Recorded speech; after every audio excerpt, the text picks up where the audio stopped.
প্রিয় দর্শক শ্রোতা, আপনারা অনেকে আমাদেরকে জিজ্ঞেস করে থাকেন যে পাঙ্গাস মাছে খাদ্য খরচ কিভাবে আপনারা কমাইবেন। তো আপনারা চাইলে এই পাঙ্গাস মাছের পোনাগুলো একক চাষ না করে আপনারা মিশ্রভাবে চাষ করতে পারবেন।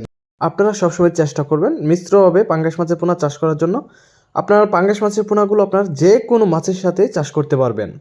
আর যদি আপনি এককভাবে চাষ করতে চান সেক্ষেত্রে আপনাকে অবশ্যই একটু হালকা পরিমাণ মাছে মানে পাতলা করে মাছটা কালচারিংয়ে দিবেন।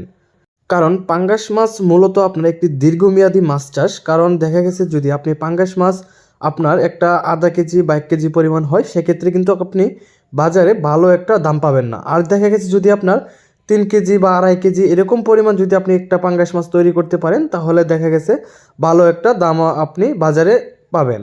তো এতে করে আপনারা অন্যান্য মাছের সাথে পাঙ্গাস মাছগুলো ছেড়ে দিবেন। এতে আপনার দেখা যাবে যদি মিশ্রভাবে চাষ করেন তাহলে আপনার অনেক সময় পাঙ্গাস মাছের খাদ্য খরচটা খুবই কম লাগবে। তো খাদ্য খরচটা যদি কম যায় তাহলে দেখা গেছে আপনার পাঙ্গাস মাছ চাষে আপনার মোটামুটি একটা লাভবান হওয়া যায়। কারণ মূলত আপনার পাঙ্গাস মাছগুলা এগুলো আপনার একটি রাক্ষসে টাইপের মাছ, তাই আপনার এগুলো খাদ্য প্রচুর পরিমাণ লাগে। সেক্ষেত্রে আপনারা চাইলে কিন্তু এই মাছের পোনাগুলো আপনারা মিশ্রভাবে চাষ করতে পারবেন। যে কোনো ধরনের মাছের সাথেই আপনার এই পাঙ্গাস মাছের পোনাগুলো চাষ করতে পারবেন।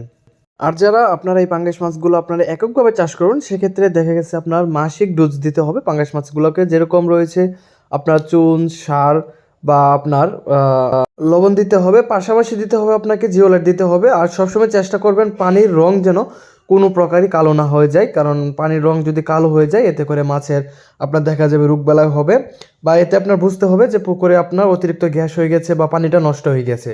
তা সেক্ষেত্রে আপনাকে অবশ্যই পানিটা চেঞ্জ করার ব্যবস্থা থাকতে হবে, বা আপনাকে কীভাবে এই পানি দূষণ থেকে প্রতিরোধ করা যায় সেই ব্যবস্থা আপনাকে অবশ্যই নিতে হবে। এখন আপনারা আবার ভাবতে পারেন যে পাঙ্গাস মাছের কালচারিং পুকুর তো অবশ্যই কালো হবে। হ্যাঁ, কালো হবে, কিন্তু আপনার দেখা গেছে যদি কালো হয়ে যায় সেক্ষেত্রে মাছ যদি একটু কষ্ট করে বড় হয় বা আপনার মাছগুলো চাপে থাকে তাহলে দেখা গেছে একটু মাছের রোগ প্রতিরোধ ক্ষমতা একটু বেশিই থাকবে।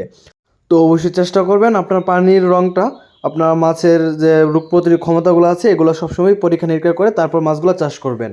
আর অবশ্যই আপনার মাছগুলোকে মাসিক ডোজগুলো দিতে হবে। আর আপনার পাঙ্গাস মাছ চাষ করার ক্ষেত্রে অবশ্যই আপনাকে পানির ঘনত্ব রাখতে হবে। আপনাকে 3 থেকে 3.5 ফিট, 3 ফিটের নিচে কোনো প্রকার রাখতে পারবেন না। অবশ্যই 4 ফিট পানি হলে ভালো হয় আপনার কালচারিংয়ের ক্ষেত্রে। তো আপনারা যারা পাঙ্গাস মাছ চাষ করতে যাচ্ছেন তারা চাইলে আপনারা খুব সহজে এই পাঙ্গাস মাছের পোনাগুলো মিশ্রভাবে চাষ করতে পারবেন। আশা করি মিশ্রভাবে চাষ করলে আপনারা খাদ্য খরচ কমিয়ে আপনারা ভালো একটা টাকা আয় করতে পারবেন ইনশাল্লাহ। তো খামারি ভাইরা, আপনারা যারা ভালো এবং উন্নত মানের বড় জাতের বোট থেকে মাছের পোনা উৎপাদন হয়েছে এরকম মাছের পোনা নিতে চাইলে আপনারা এখনই আমাদের ভিডিও স্ক্রিনে থাকা নাম্বারে যোগাযোগ করতে পারেন। আজকের ভিডিওটি এ পর্যন্তই। আসসালামু আলাইকুম।